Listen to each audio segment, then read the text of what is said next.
World cup 2023 के पाकिस्तान के खिलाफ भारत की बहुत बड़ी जीत से पॉइंट्स टेबल में आ गया है बड़ा बदलाव। पाकिस्तान समेत इन टीमों को लगा है बड़ा झटका, तो फिर भारत के लिए आई है बड़ी खुशखबरी।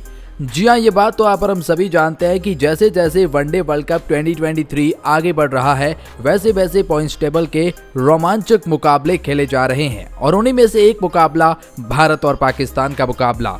पॉइंट्स टेबल की दृष्टि से बहुत बड़ा मुकाबला, लेकिन वैसे भी ये महामुकाबला तो होता ही है ना जनाब।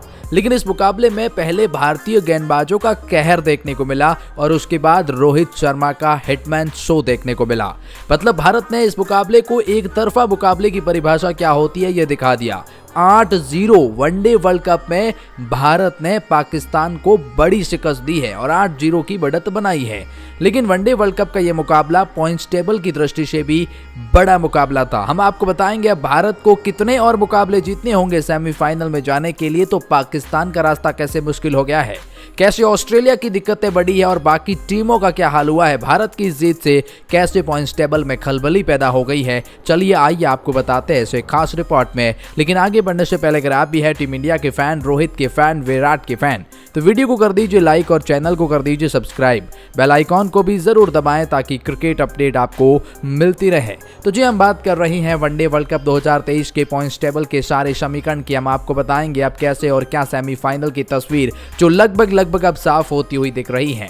लेकिन उससे पहले जाने इस मुकाबले में क्या हुआ। दरअसल पाकिस्तान के खिलाफ कप्तान रोहित शर्मा ने टॉस जीता और पहले गेंदबाजी करने का फैसला किया। उनका फैसला सही साबित हुआ। पाकिस्तान क्रिकेट टीम जिन्होंने शुरुआत तो बेहद ही शानदार करी, 155 रन पर 2 विकेट गंवाने के बाद पाकिस्तान क्रिकेट टीम लग रहा था कि शायद अब ये 300 के पार जाएगी। बाबर और रिजवान जो खूंटा गाड़ चुके थे, लेकिन उसके बाद पाकिस्तान ताश के पत्तों की तरह ढह गई और महज 40 रन के अंदर ही पाकिस्तान के 8 विकेट लग गए। जी हां, आप सही सुन रहे हैं, और वहीं मैच पलट गया। भारतीय गेंदबाजों की बात करें तो बहुत ही शानदार, चाहे फिर वो बुमराह, सिराज, हार्दिक, कुलदीप, जडेजा, इन सबको इक्वली 2-2 विकेट मिले हैं। भारतीय गेंदबाजों का शानदार प्रदर्शन, तो फिर बल्लेबाजी में भी कप्तान रोहित शर्मा ने जो कमाल की पारी खेली वो लाजवाब है।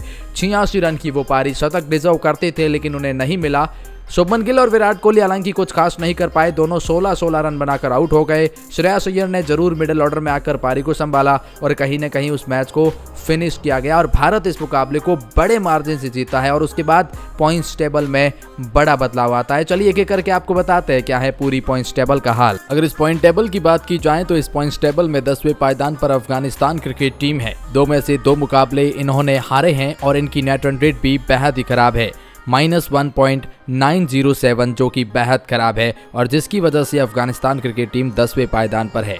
अब अफगानिस्तान क्रिकेट टीम के पास 7 मुकाबले हैं और उसमें से 6 मुकाबले हर हाल में जीतने जरूरी है और जिसमें अफगानिस्तान की बड़ी टीमों के खिलाफ मुकाबले बाकी है। तो फिर ऐसे में अफगानिस्तान जैसी टीम की अब मुश्किलें बढ़ चुकी हैं।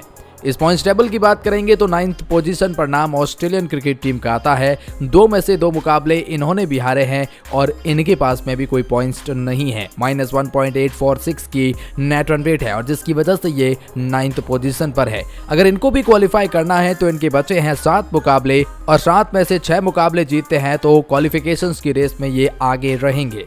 तो ऐसे में ऑस्ट्रेलिया के लिए भी लगभग सारे मुकाबले डू एंड डाई के मुकाबले हो जाते हैं, करो या मरो के मुकाबले। लेकिन 8वें पायदान पर नाम नीदरलैंड क्रिकेट टीम का है। 2 में से 2 मुकाबले इन्होंने भी हारे हैं, इनके पास में भी कोई पॉइंट्स तो नहीं है। -1.800 की नेट रन रेट है और पॉइंट टेबल में 8वें पायदान पर है। इनके भी वही हालात है कि बचे हैं 7 मुकाबले, 6 मुकाबले जीतिए और लगभग क्वालिफिकेशंस की रेस में बने रहिए। 7वें पायदान पर पॉइंट्स टेबल में श्रीलंकन क्रिकेट टीम है। 2 में से 2 मुकाबले इन्होंने भी हारे हैं, इनका भी कोई खास खेल रहा नहीं है।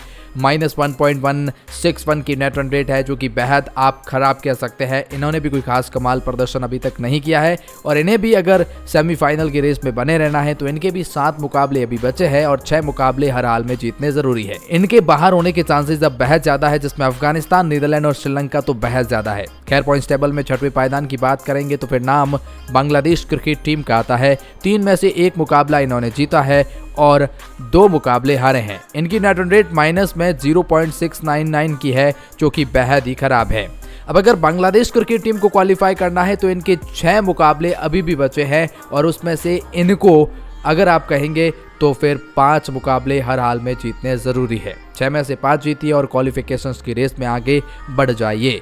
इस पॉइंट्स टेबल में 5वें पायदान पर नाम इंग्लैंड क्रिकेट टीम का है। 2 में से 1 मुकाबला जीता है, 1 हारा है, 2 पॉइंट इनके पास में भी है। अब अगर इस टीम को बचे हुए जो 7 मुकाबले हैं 5 मुकाबले जीतने हैं, इंग्लैंड क्रिकेट टीम के लिए भी रास्ता काफी हद तक ठीक ठाक नजर आता है, क्योंकि किसी भी टीम को क्वालिफाई करने के लिए 6 मुकाबले जीतने जरूरी होते हैं और अगर आप 6 मुकाबले जीतते हैं तो आप क्वालिफिकेशंस में लगभग पक्का हो जाते हैं। खैर पाकिस्तान की बात करते हैं जो कि पॉइंट्स टेबल में 4थे पायदान पर है। हालांकि भारत के हार के बाद पाकिस्तान को कोई नुकसान नहीं हुआ है ज्यादा, वैसे तो बहुत हुआ है, लेकिन पॉइंट्स टेबल में फिलहाल रैंकिंग में कोई नुकसान नहीं है। भारत को बड़ा फायदा हुआ है, वो हम आपको बताएंगे, लेकिन फिलहाल 4थे पायदान पर पाकिस्तान है। अगर आप पाकिस्तान क्रिकेट टीम की बात करते हैं तो पाकिस्तान ने 3 मुकाबले खेले हैं, 2 मुकाबले जीते हैं, 1 मुकाबला हारा है जो पाकिस्तान भारत के खिलाफ हारा है। इनकी नेट रन रेट भारत से मिली वो हार के बाद काफी खराब हो गई है और 4 पॉइंट इनके पास में है। अब 4 पॉइंट के साथ में ये टीम 4थे पायदान पर है। फिलहाल पॉइंट्स टेबल में 3रे पायदान पर नाम साउथ अफ्रीकन क्रिकेट टीम का आता है। इन्होंने 2 मुकाबले खेले हैं, दोनों के दोनों जीते हैं, 4 पॉइंट इनके पास में है और 4 पॉइंट के साथ में इनकी नेट रन रेट काफी कमाल की है, बेहद ही कमाल की है। वैसे इस टीम को ना अब भी देखो, अगर आप 7 मुकाबले बचे हैं, 7 में से अगर ये टीम 4 मुकाबले भी जीत जाए ना तो भी क्वालिफाई कर जाएगी। तो अब साउथ अफ्रीका के लिए आसान लगता है।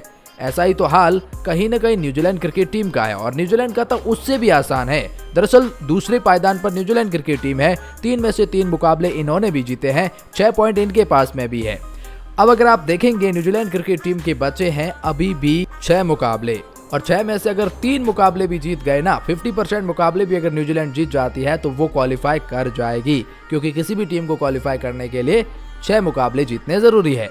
और अब भारतीय क्रिकेट टीम की राह भी अब बहुत आसान हो गई है। दरअसल भारतीय क्रिकेट टीम फिलहाल पॉइंट्स टेबल में पहले पायदान पर है। बहुत बड़ी खुशखबरी आई है उनके लिए, क्योंकि 6 पॉइंट के साथ में इनकी नेट रन रेट बेहद ही कमाल की है। भारतीय क्रिकेट टीम ने पाकिस्तान को हराया है, पॉइंट्स टेबल में पहला पायदान पाया है। अब भारत को अगर यहां से क्वालिफाई करना है तो रास्ता बेहद आसान है, क्योंकि बचे हुए 6 मुकाबलों में से 3 मुकाबले जीत जाइए और सेमीफाइनल की तस्वीर पक्की कर लीजिए।